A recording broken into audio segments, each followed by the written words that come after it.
तो जय हिंद, नमस्कार। मैं शिवम शर्मा आप सभी का एमपी एग्ज़ाम मैथ में स्वागत करता हूं। आशा करता हूं आप सब लोग बहुत बढ़िया होंगे। और आज हम बात करने वाले हैं फिर से एक इम्पॉर्टेंट टॉपिक पे। क्या इम्पॉर्टेंट टॉपिक है कि किसी भी एग्ज़ाम को क्रैक करने के लिए उसमें दो चीज़ों का महत्व बहुत अधिक होता है। कौन कौन सी वो दो चीज़ें हैं?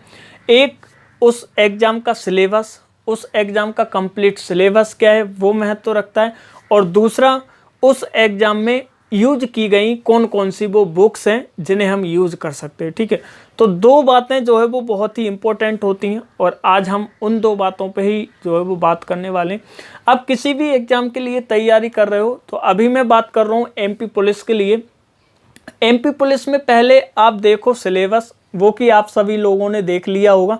ठीक है, और अब हम बात करेंगे उसके लिए आप बुक्स, कौन कौन सी बुक्स जो है वो आप यूज़ करोगे। यदि आपके पास वो बुक्स हैं तो आपका सिलेक्शन बहुत जल्दी होगा और आपको समझने में भी बहुत आसानी होगी। ठीक है, तो आज हम बात करेंगे, बुक्स की बात कर लेते हैं कि बुक्स क्या क्या रहेंगी और उस एग्ज़ाम को हम कैसे निकालेंगे, वो बातें हम लोग करेंगे। ठीक है, तो बुक्स की पहली मैं बात कर लेता हूँ, कौन कौन सी बुक्स आप लोग जो है वो यूज़ करोगे, तो उन पे हम लोग थोड़ा बात कर लेते हैं।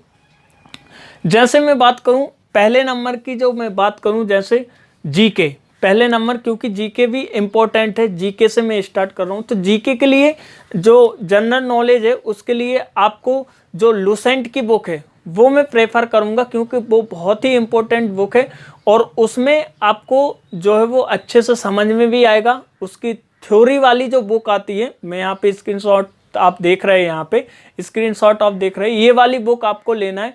ठीक है, तो इससे आपका जो है वो थ्योरी भी कंप्लीट होगा और आपको जो है वो नॉलेज भी मिलेगा। ठीक है, तो उसके बाद अब मैं बात करूं दूसरी बुक की, जो कि लुसेंट की है और इसे भी आपको जो है वो परचेज करना है। लुसेंट की ही बुक है और ये जो बुक है वो ऑब्जेक्टिव वाली बुक है। ठीक है, ये जो बुक है वो ऑब्जेक्टिव वाली बुक है, इसको भी आपको जो है वो मैं प्रेफर करता हूँ, क्योंकि इसमें आपको जो है वो समझ में आता रहेगा कि आपने क्या पढ़ा है, जिससे कि आपसे जो है वो ऑब्जेक्टिव प्रश्न इसमें पूछे जाएंगे, उसके आंसर आपको पता चलता जाएगा। ठीक है, ऐसे ऐसे आंसर जो है वो क्वेश्चन जो है वो बन सकते हैं।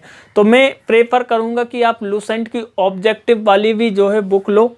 ठीक है, उसके बाद हम बात करते हैं मैथ के लिए इम्पोर्टेंट सब्जेक्ट मैथ के लिए आप जो है वो कौन सी बुक यूज करोगे, क्योंकि मैथ्स का जो सिलेबस है वो एमपी पुलिस में लगभग 40 नंबर का यहाँ से जो है वो पूछा जाता है मैथ्स से। ठीक है, तो मैथ्स की यदि मैं बात करूँ तो आप मैथ्स के लिए जो RS अग्रवाल की जो बुक होती है मैथ की, वहाँ से आप बेसिक को कंप्लीट कर सकते हो, वहाँ से बेसिक टू एडवांस आप लोग चल सकते हो। RS अग्रवाल की जो बुक है वो बहुत ही अच्छी बुक है और वहाँ से भी आपका जो है वो बेसिक भी कंप्लीट होता जाएगा और जो एमपी पुलिस में पूछा भी जाता है वो भी आपके जो क्वेश्चन है वो वहाँ से कंप्लीट होते जाएंगे। ठीक है, तो ये मैथ्स की बात हुई। अब हम बात करते हैं रीजनिंग की, जो कि बहुत ही इम्पोर्टेंट जो है सब्जेक्ट भी है एमपी पुलिस के लिए।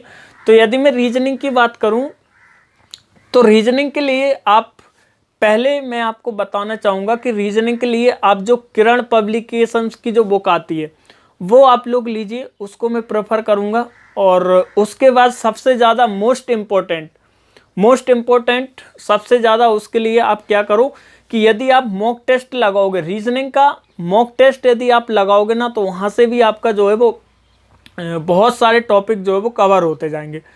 तो रीजनिंग के लिए आपको मैं बोलूँगा, ज़्यादा से ज़्यादा प्रेफर करूँगा, एक तो आप किरण पब्लिकेशन की जो बुक आती है वो ले सकते हो, और दूसरा मैं बात करूँगा कि आप यदि मॉक भी देते हो तो मॉक से भी आपका काम चल जाएगा। मॉक टेस्ट आप रेगुलर देते रहिए और उसके बाद आप प्रैक्टिस कीजिए, जो प्रैक्टिस सेट आते हैं रीजनिंग के उनको भी आप सॉल्व करना सीखिए। और उसके बाद मैं बात करूंगा जो कि बहुत ही इम्पोर्टेंट है एमपी पुलिस परीक्षा की दृष्टिकोण से, जो कि जीके में साइंस। ठीक है, साइंस के लिए यदि मैं बात करूं तो जीके में साइंस के लिए आप क्या करो कि 9th और 10th की जो एनसीईआरटी की बुक होती है, क्योंकि साइंस भी बहुत इंपॉर्टेंट है एमपी पुलिस में। मैथ और साइंस ये तो ऐसे सब्जेक्ट है जिनसे ज़्यादा प्रश्न पूछे जाते हैं। तो मैं साइंस के लिए आपसे बोलना चाहूँगा कि जो क्लास नाइन्थ और क्लास 10th की जो बुक होती है एनसीईआरटी की, उनको आप लोग समझ कर लीजिएगा, वहाँ से आपका जो है वो साइंस भी कवर हो जाएगा। ठीक है, तो ये सभी बातें थी जो आप लोगों से करनी थी, क्योंकि बहुत सारे स्टूडेंट ऐसे थे हमारे जिनका मैसेज आ रहा था हमारे साथ। और मैथ के लिए मैं आपको बेसिक से यहाँ से कंप्लीट करा ही रहा हूँ, तो वो भी आप क्लास देखें मेरी। मैं बेसिक से ही आपको पढ़ा रहा हूँ, बेसिक टू एडवांस हम लोग चलेंगे, लेकिन उतना टाइम है नहीं, तो कोशिश करेंगे कि जो हमारा सिलेबस है वो ज़्यादा से ज़्यादा कवर हम कर पाएँ एग्ज़ाम तक। क्योंकि अभी जो एग्ज़ाम के दिन, एग्ज़ाम की डेट जो मैं आपको बताऊं वो अक्टूबर और नवंबर बोला गया है, तो नवंबर में ही आपका एग्ज़ाम होगा, वो तो मान के चलते हैं। यदि आज से मैं मान के चलूं, जैसे अक्टूबर, नवंबर और अभी जुलाई चल रहा है, अगस्त, सितंबर, अक्टूबर, मान के चलते 90 प्लस डे आपके पास में हैं, तो आप 90 प्लस स्कोर कर सकते हो। ठीक है, तो आशा करते हैं ये बात आपको समझ में आई होगी। चैनल पे नए हैं तो दोस्त चैनल को सब्सक्राइब करो, वीडियो को ज़्यादा से ज़्यादा अपने दोस्तों के साथ शेयर करो। फिर मिलते हैं अगली वीडियो में, जब तक के लिए बाय बाय, टेक केयर, आप अपना ध्यान रखिए, बाय।